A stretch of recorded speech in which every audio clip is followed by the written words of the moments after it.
Praise the Lord.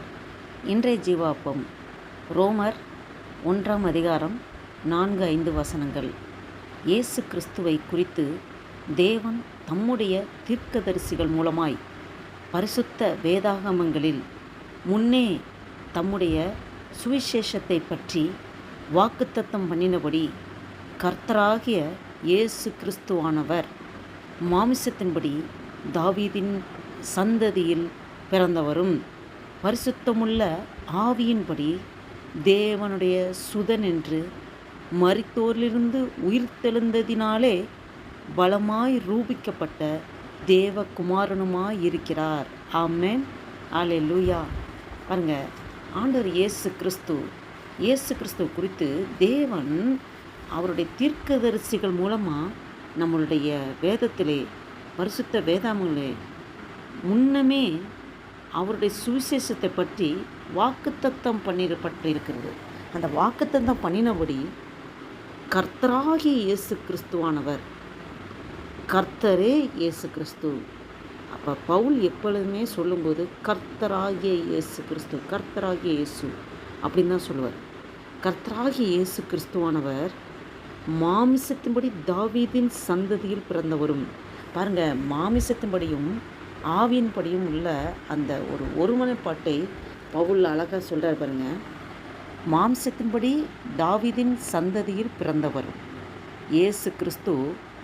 அவர் வார்த்தையாகிய தேவன் மாம்சமாகி மாம்சத்தின்படி எந்த சந்ததியில் பிறந்திருக்காருன்னா தாவீதின் சந்ததியில் பிறந்தவரும் பரிசுத்தமுள்ள ஆவியின்படி. அவர் பரிசுத்தம் உள்ளவர்.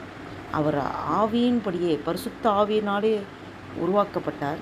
பாருங்கள், பரிசுத்தமுள்ள ஆவியின்படி தேவனுடைய சுதன் என்று, தேவனுடைய பிள்ளை என்று, தேவனுடைய சுதன் என்று மரித்தோரிலிருந்து உயிர்த்தெழுந்ததினாலே பலமாய் ரூபிக்கப்பட்ட தேவகுமாரனுமாய் இருக்கிறார். பாருங்கள், ஆண்டவர் இயேசு கிறிஸ்து மரித்தோரிலிருந்து உயிர்த்தெழுந்தது. அதுதான் தேவனுடைய குமாரன்னு அவர் நிரூபிக்கிறார். அவர் தன்னை அங்கீகரிக்கிறார், தேவனுடைய குமாரன் அப்படின்னு.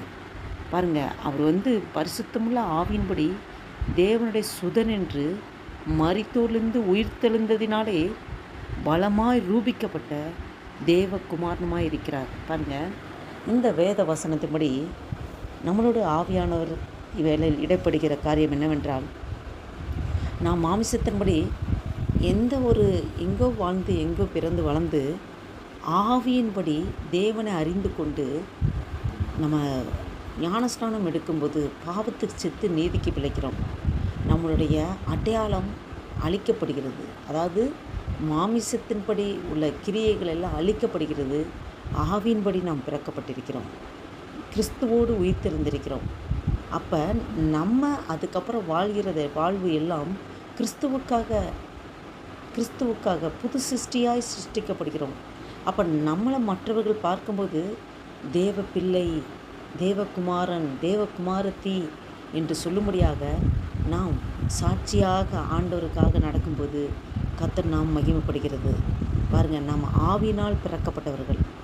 நாம் மறுபடி பிறக்கப்படுவது ஆவியினாலே பிறக்கப்படுகிறோம். அப்போ ஆவியினால் பிறக்கப்பட்ட நாம் கிறிஸ்துவை வெளிப்படுத்தும்படியாக, தேவனுடைய புத்திரர் என்று நாம் வெளிப்படுத்தும்படியாக நம்மளுடைய நடை, உடை, பாவனைகள், நம்மளுடைய சுபாவங்கள், நம்ம இருதயத்தின் நினைவுகள் எல்லாமே மாற்றப்படுகிறது. பாருங்கள், அதாவது பரிசுத்தமுள்ள ஆவியின்படி இயேசு கிறிஸ்துவானவர் தேவனுடைய சுதன் என்று மரித்தொழுந்து உயிர்த்தெழுந்ததினாலே பலமாய் ரூபிக்கப்பட்ட. அப்போ அவர் மரித்தொழுந்து உயிர்த்தெழுந்ததுனால தான் அவர் பரிசுத்த ஆவியின்படி தேவனுடைய சுதன் என்று நிரூபிக்கிறார். அதே போல் நாம் மறுபடி பிறக்கப்படுகிற அனுபவத்துக்குள் வர வேண்டும். மறுபடி பிறக்கப்படுகிற அனுபவம் அது ஒவ்வொரு கிறிஸ்தவ வாழ்க்கையிலும் மிக மிக முக்கியமான ஒன்று. நம் சுயம் சாக வேண்டும்.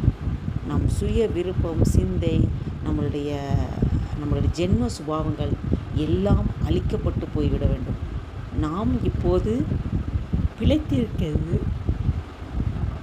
நாம் பிழைத்திருக்கிறது கிறிஸ்துவாலே பிழைத்திருக்கிறோம். அவரை பற்றும் அன்பினாலே பிழைத்திருக்கிறோம்.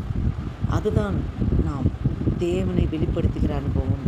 நம்மளுடைய சுபாவங்கள் மாறும்போது மற்றவர்களை நம்மளை பார்க்கும்போது கிறிஸ்துவை பார்க்கும்படியாக நாம் ஆவினால் பிறக்கப்பட்டவர்கள் என்பதை நம்மளுடைய நட உடை பாவனைகள், நம்மளுடைய பேச்சு வழக்குகள், நம்மளுடைய இருதயத்தின் நினைவுகள், நம்மளுடைய எல்லா சுபாவங்களும் அதுபடியே மாற்றப்படுகிறது. இதனாலே கர்த்தர் நாம் மகிமைப்படுகிறது. நாம் தேவ பிள்ளைகள் என்பதை அநேகர் நம்மளோடு பழகுகிறவர்கள், பேசுகிறவர்கள் அவர்கள் பார்த்து இவர்கள் தேவனுடைய பிள்ளைகள், கிறிஸ்து உங்களுக்குள்ளே இருக்கிறார், கிறிஸ்துவை நாம் வெளிப்படுத்துகிறவர்களாக இருக்க வேண்டும். இதன் நிமித்தம் கர்த்தர் நாம் மகிமைப்படும். அவர் இயேசு கிறிஸ்துவானவர் மாமிசப்படி தாவீதின் சந்ததியில் பிறந்தவரும் பரிசுத்தமுள்ள ஆவியின்படி தேவனுடைய சுதனின்று மரித்தொழுந்து உயிர்த்தெழுந்ததினாலே பலமாய் ரூபிக்கப்பட்ட தேவ குமாரனுமாய் இருக்கிறார். அதே போல் நாம் நிரூபிக்க வேண்டும். மற்றவர்கள் நம்மளை பார்க்கும்போது சாட்சியாக நாம் திகழ வேண்டும். அந்த சாட்சியுள்ள வாழ்க்கை தான் நாம் தேவ பிள்ளை, தேவகுமாரர், தேவகுமாரத்தி என்று மற்றவர்களை அறிந்து கொள்வதற்கு வழிவாசலை உருவாக்கி கொடுப்பது நம்முடைய சாட்சியுள்ள வாழ்க்கை.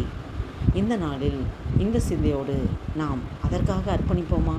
ஆண்டவரே, எனக்கு எல்லாமே நீங்கள் தான் ஆண்டவரே, உமக்காக தான் ஆண்டவரே, நான் என்னுடைய ஜீவன், பலன், ஆரோக்கியம் எல்லாமே நான் உமக்காகவே அர்ப்பணிக்கிறேன் என்று சொல்லி நம்முடைய சுயத்தெல்லாம் எடுத்து போட்டு, ஜென்ம சுபாவத்தெல்லாம் எடுத்து போட்டு ஆண்டவரை முன்வைத்து கர்த்தருக்காக நாம் ஓடி உழைக்கும்போது சாட்சியுள்ள வாழ்க்கை நாம் வாழ முடியும். மற்றவர்கள் நம்மளை பார்க்கும்போது கிறிஸ்துவை பார்க்க முடியும். இந்த சிந்தையோடு நாம் இந்த நாளில் ஆண்டவரை நோக்கி பார்ப்போமா? ஜெபம் செய்வோம். அல்லேலூயா. நன்றி தகப்பனே, நன்றியோடு துதிக்கிறோம், ஸ்தோத்திரிக்கிறோம். நீ நல்லவர், நல்லவர், சர்வ வல்லவர் ஆண்டவரே, அதிசயமானவரே, அற்புதமானவரே, ஆலோசனை கர்த்தரே, நித்திய பிதாவே, சமாதான பிரபுவே, உம்மை நன்றியோடு துதிக்கிறோம், நன்றியோடு துதிக்கிறோம். துதிகள் மத்தியில் வாசம் செய்கிறவரே, உம்மை நன்றியோடு துதிக்கிறோம் ஆண்டவர். அப்பா உமக்கு நன்றி அப்பா, நன்றி அப்பா. நீ நல்லவர் ஆண்டவர், நல்லவர் ஆண்டவரே. எங்களுக்கு எப்போவுமே நீர் போதுமானவராக இருக்கிற ஆண்டவரே. அப்பா, அந்த வேத வசனத்தின் மூலம் ஆண்டவரே, ஆவியானவரே, எங்களோடு நீர் இடைப்பட்டீர் ஆண்டவரே. நீர் பேசிக்கொண்டு இருக்கிற ஆண்டவரே. அப்பா, மறுபடி பிறக்கிற அனுபவம் ஆண்டவரே. அப்பா, ஸ்தோத்திர கதை எங்கள் ஜென்ம சுபாவங்களாம் எடுத்து போடுங்கப்பா. உம்முடைய சுபாத்திரம் நிரப்புங்க. நீங்கள் அப்படியே செய்கிறதுக்காய் ஸ்தோத்திரம் ஆண்டவரே. நன்றி தகப்பனே, நன்றி தகப்பனே. நீர் பெரிய காரியங்கள் செய்வதற்காய் ஸ்தோத்திரம். ஆசீர்வதிங்க, பலப்படுத்துங்க, பாதுகாத்து கொடுங்க. இயேசு கிறிஸ்து நாமத்தினால ஜெபிக்கிறோம் ஜீவனுள்ள எங்கள் நல்ல பிதாவே. ஆமேன், ஆமேன். என் ஆத்துமாவை கர்த்தரை சோத்திரி, என் முழுவதும் பரிசுத்தமாய் சோத்திரி. என் ஆத்துமாவை கர்த்தரை சோத்திரி, கர்த்தர் செய்த சகல உபகாரம் வராதே. ஆமேன், ஆமேன்.